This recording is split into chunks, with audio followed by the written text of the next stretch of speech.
top private equity executives from BlackRock to State Street to Goldman Sachs and others sat to a panel at this year's Future Investment Summit in Riyadh, Saudi Arabia. The executives explored how investors can navigate governance, regulation and liquidity risks in the Middle East and North African private capital markets. The panelists also explored the growth in the private equity market over the past 5 years across sectors such as healthcare, education, fintech, consumer goods. Let's listen. Vision 2030 is a very ambitious plan. And in order for us to achieve all of our goals in this plan, we will have to tap into new capacities, whether they are financial capacities or human capital capacities. And we found that by working closely with the asset managers and GPs around the world. Even on the demand side, when we speak to potential institutional investors, they've all heard about Vision 2030, and they all want to be part of this great movement. But many of them would require some guidance and someone to lead them to the right opportunity set. And in my opinion, that's when we found the perfect triangle of collaboration between us, asset managers, and global institutional investors who believe in the story, but also believe in the ability of GPs to act in a very independent and unbiased way, looking obviously for the best interest of their clients. And that completely takes away the conflict of interest that might happen if we dealt with them on a direct phase. A true testimony to that might be what BlackRock announced yesterday or the day before when Larry Fink spoke about the Jafurah transaction and how it was almost 5 times oversubscribed. That is, in my opinion, a true testimony not only to the PIF efforts in building the building blocks of a strong private market, but also a true testimony to the kingdom's effort in opening its economy to the private market. Edward, in order for the region and Saudi specifically to achieve these ambitious goals that we've set to ourselves, we're going to have to attract a lot of international capital, a lot of foreign direct investment. What do you think are the key drivers that are going to actually attract international GPs, international LPs to come to the region and actually put money into this? Look, it's a great question, and I think from my perspective and our perspective at GIP and BlackRock, we're already attracting a substantial amount of capital. I think taking a step back, we at GIP are one of the largest infrastructure asset managers globally, and I'm proud to say we've been one of the first to really focus around the GCC as a key investment destination globally as part of a global diversified strategy. And so if I take that journey back, it really started in 2018, 2019 with our first investment with ADNOC on their oil pipelines, which was the first international institutional investment at scale across the region. And I think there, to set the scene, we had really a very limited handful of parties that were interested and really only 2 that were active and capable in executing on that. International investors, I think, needed a lot of education in terms of the virtues of what investment was in the region, where it was on the map, why you would come here and why it was important as part of an international portfolio to invest here. Strong risk return, strong counterparties, strong credit ratings, strong commercial structures. I think if we roll forward, that investment structure we've used there has been successfully replicated with the help of Muteb, the PIF, and with Aramco on a number of transactions. And I think from a GIP point of view, we've been fortunate enough now to have deployed more than 40 billion in transactions and investments across the region. And so we are not only one of the largest global asset managers, but one of the largest international investors here in the region as well. And I think as we go through and have been through that journey, it started off with, let's call it 2 real investors in the first investment, GPs, seeing the virtues of investment across the region, having the courage to do that, to a progression where we had 10 to 20 GPs, direct investors, looking at investments, to the investment that Muteb mentioned, which was announced earlier this week on Jafurah, with the Jafurah midstream investment with Aramco, another successful example of a replica of that structure, where we're not only cornerstoning the investment as BlackRock GIP, but we're actually now bringing our LPs as direct co-investors to the region. And I think the success and the constant education of investors over the last 6-7 years about why you should come here is really starting to pay dividends across the region, and we're starting to see substantial capital flows into the region. As Muteb mentioned, we were substantially oversubscribed, and I think that demonstrates that. But it's not just about equity. We're also here mobilizing a substantial amount of debt capacity to support our investments here. That's not just tapping local lenders. That's bringing our relationship lenders who, in turn, have not invested previously in the region. That is educating the Sukuk market about investing into infrastructure. That's bringing private credit and our key relationships overseas to the region to invest here. So if I look at all of that, I'm very encouraged by the activity that we see here across the region. I think as we talk about mobilizing investment here across the region, I think it's important to remember that we're looking to invest in infrastructure. What do we need? We need to invest in the traditional sense of infrastructure: energy, roads, ports, airports, digital assets, and waste and water assets. We're not looking to push the boundaries yet. We want it to be a good experience, a good risk return. The commercial frameworks need to be valid and strong. The underlying revenue base needs to be supported. We're not looking to invest into a huge amount of merchant exposure or demand growth that isn't yet validated.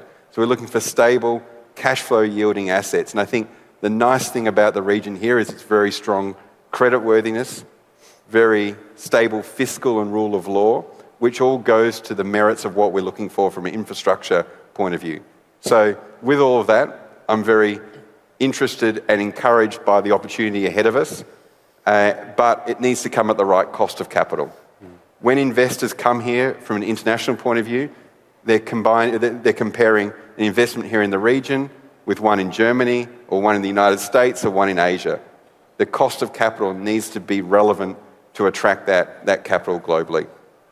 And State Street Investment Manager has recently launched a lot of innovative products in private credit, private assets, the alternative space. What's the thinking behind that? What's driving that? And how can the MENA region generally and Saudi specifically benefit from that? Yeah, so as you say, in the last 12, 18 months, we've launched a number of ETF products in the alternatives and private market space. And that spans digital assets, private markets, CLO-aligned strategies, hedge funds. And really it is around providing access to a broader population to these types of investments, because there is an appetite there. And this is part of our strategy generally to democratize access to investing. And in fact, we launched the first US ETF over 30 years ago in 1993. And that is about bringing investment grade investments to a wider population. And so the next stage of that really makes sense that we look at that in the alternatives and private space. And so that's what we've been doing. And some of the issues around this asset class in terms of liquidity, high minimums, cost, lack of transparency, we're actually addressing that by providing regulated, transparent and low-cost vehicles. And we're doing that by partnering with the best of asset managers in these spaces. So we're not doing everything ourselves. So whoever is best in particular domains, we will partner with them to deliver this. And so that provides access not just to family offices and wealth platforms, but also retail investors. And when we think about it, as you asked, from a more regional perspective, like this is not just, when we think about these, because these are ETFs, they're a useful instrument, not just for retail investors, but broader institutional as well. And particularly here in the MENA region, there tends to be an over-allocation to public investments, cash, local real estate. So these instruments provide that diversification, provide some liquidity, resilience, and actually are a useful tool for portfolio completion. And then when I take it on to the next step and think about it more locally in the KSA, again, this aligns with the objectives of Vision 2030. So that's around deepening capital markets, greater financial inclusion, channeling of investments for retail savers into more productive investments. And so having availability of these products, which are globally managed, they're well regulated, will align with the idea of greater financial inclusion and more sophisticated capital markets. And so I think that this is a useful step forward as we think about the more sophisticated investors who are doing this already. How do we give that access to a more broader group of people? James, we've seen, albeit from a low base, a tremendous growth in private credit in the region. We've seen especially direct lending kind of explode in the past couple of years. Do you think this is sustainable? And what are the structural factors that I think are supporting this growth and kind of helping grow this long-term and developing an ecosystem around it? Sure. And good morning, and thank you for having us. We at Goldman Sachs, we've been in private credit since 1996. And so whilst, there's increasingly some narrative and attention to the space, we've certainly kind of seen a lot of cycles in the past 30 years. And there's absolutely a reason to exist for private credit in general, direct lending in particular.